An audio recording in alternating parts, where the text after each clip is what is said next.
উনি অবশ্যই আমার হাজবেন্ড, ওনাকে আমি বিয়ে করছি। হ্যাঁ, উনিও আমার ব্যাপারে সবকিছু A to Z সবকিছু জেনেই উনি স্টেপ নিয়েছেন, আর আমিও সবকিছু জেনে স্টেপ নিয়েছি। আমাদের পার্সোনাল লাইফের সাথে এই ঘটনার কোনো সম্পর্কতা নাই। আমরা আজমপুর থেকে আসছিলাম, মসজিদ বরাবর রোড থেকে একটা রিক্সাকে 3টা মোটরসাইকেল মিলে সাইলেন্সার লাগিয়ে প্রচন্ড শব্দ করছিল এবং রিক্সাকে জোরে সোরে একটা বাইক ধাক্কা দেয়। এর পরবর্তীতে রিক্সা থেকে একটা পুরুষ মানুষ নেমে যে বাইক দিয়ে ধাক্কা দেয়, সেই বাইকওয়ালার পিঠে একটা থাপ্পড় দেয়। থাপ্পড় দেওয়ার কারণে ওদের মধ্যে সিন ক্রিয়েট হচ্ছিল। এখন ওদের মধ্যে হাতাহাতি হতে গিয়ে দেখে আমরা যখন ওই রাস্তা হয়ে যাচ্ছিলাম, আজমপুর থেকে ওইদিকে যাচ্ছিলাম, আমার হাজব্যান্ড বলছিল যে মানে আপনারা এখানে কেন ঝামেলা করছেন, সরি বলে মিটমাট করে নিলেই তো হয়। এখন সরি বলে মিটমাট করে নেওয়ার এটা বলাতে ওনারা বলছিল যে তুই কে, থার্ড পার্সন, আমাদের মধ্যে ঝামেলা যে তুই কেন বলতে আসতেছস। পরবর্তীতে ওনার গায়ে হিট করে, শুধুই হেলদি করে যে ছেলেটা জার্সি পরা গেঞ্জি পরা ছিল, উনি হিট করে প্রচন্ড। তারপর দুইজনের মাঝখানে আমি দাঁড়াই যে ভাইয়া সরি বলে চলে যান, মারছেন ঠিক আছে,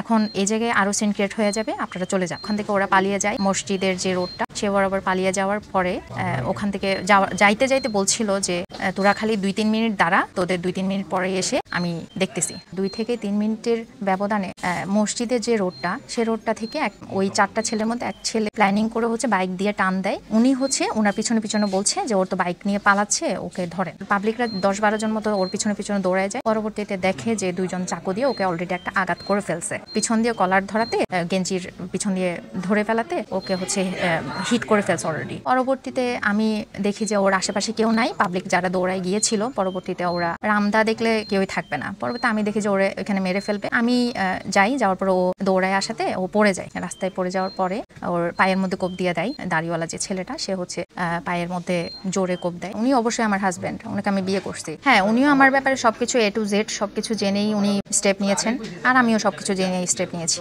আর পরবর্তীতে এই মাসের মধ্যেই, এই সপ্তাহের মধ্যে আমাদের ফ্যামিলিগতভাবে সবকিছু অ্যারেঞ্জমেন্ট হওয়ার কথা ছিল আনুষ্ঠানিকভাবে, কিন্তু সেটা হওয়ার আগে এই ঘটনাটা ঘটে যায়।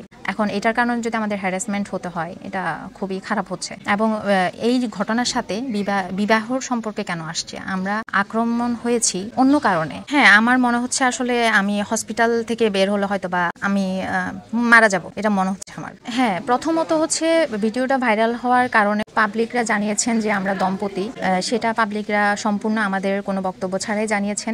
পরবর্তীতে আমরা তো ওটিতে ছিলাম এবং প্রচন্ড ইনজুর্ড ছিলাম দুইজনেই।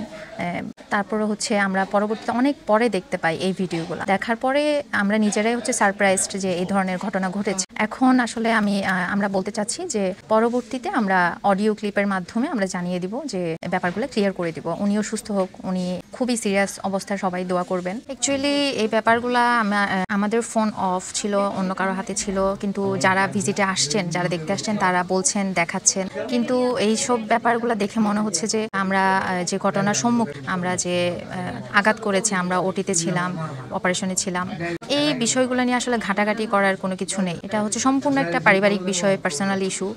এইসব কথায় মিডিয়াতে না বলাই বেটার। আমাদের পার্সোনাল লাইফের সাথে এই ঘটনার কোনো সম্পর্কতা নাই। সো দয়া করে আপনাদের কাছে রিকোয়েস্ট, এই পার্সোনাল লাইফ নিয়ে আর ঘাটাঘাটি করেন না। আপনারা যেই ঘটনা ঘটছে, আপনারা এই ঘটনাতে ফোকাস দেন। আমাদের কেন অ্যাটাক করা হইলো, এখানে তো আরো লোক ছিল যাদের সাথে গন্ডগোল হলো, তাদের না মাইরা আমাদের কোপানো হলো। এইটা জাস্টিফিকেশন করেন যে আমাদের উপরে কোনো ক্ষোভ ছিল নাকি, আমাদের ভাবে কোনো মারানোর কোনো প্ল্যান ছিল, বা কাউরে মেরে ফেলবার কোনো প্ল্যান ছিল কিনা। আপনাদের রিকোয়েস্ট থাকবে আপনারা এইগুলোতে ফোকাস দেন, ঠিক আছে? আমাদের পার্সোনাল লাইফে আমরা কি করি না করি, এটা মিডিয়া তাই না, আপনাদের কি লাভ পায়, ঠিক আছে? আমার ফ্যামিলি আছে, আমার ওয়াইফের ফ্যামিলি আছে, আমরা এটা বসে মীমাংসা করে দিব। হয়তোবা আমার ওয়াইফ হয়তোবা বলছে যে তাকে মিডিয়াতে মানে হাইলাইট করা হচ্ছে না, এবং তার দুঃখে থেকে হয়তোবা তার কষ্টে থেকে সে বলছে। এইগুলো কোনো কিছু না, আমরা বিবাহিত কি বিবাহিত না, এটা আমাদের কাছে আছে, আমরা জানাবো। দয়া করে প্লিজ আমাদের পার্সোনাল লাইফ নিয়ে কেউ আর কোনো কিছু করেন না।